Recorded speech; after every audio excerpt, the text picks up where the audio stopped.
In this video, I'll show you how to hold a crochet hook and yarn left-handed. So to start with, there's two ways to hold a crochet hook. The first way is called a knife grip, which is how you would hold a knife. And the second is called the pencil grip, which is how you'd hold a pencil. Just do whichever one is comfier for you. For me, that's the knife grip, because I feel like I can control things more that way. Next up is holding the yarn. So you have your crochet piece, face your right palm to you, and put your crochet piece in front of your palm. Now, look at the working yarn, which is the yarn that's connected to the rest of the yarn ball. You want to wrap that once around your pinky so that your crochet piece winds up behind your hand, and then drape it over the top of your hand, over the index finger. Now you're going to hold on to your piece with your thumb and your middle finger.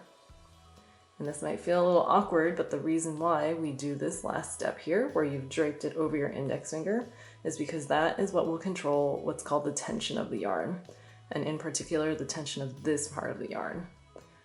The tension here is what's going to affect how easy it's going to be for you to grab onto the yarn and pull it through loops, and it's also going to affect how even your stitches look.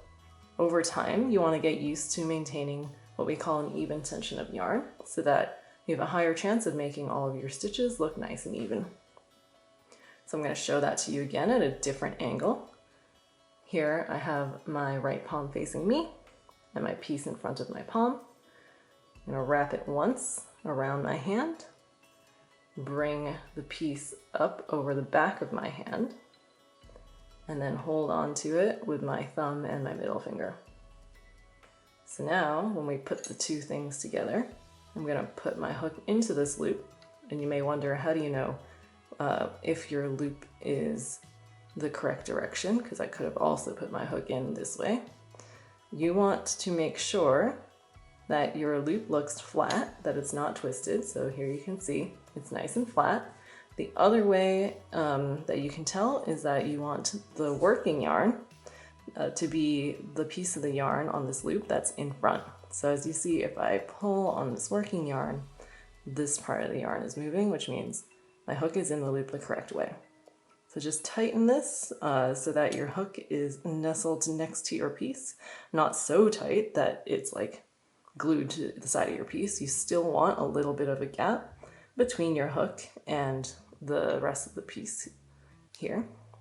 And because I did that, it made all the yarn on my right hand a little loose.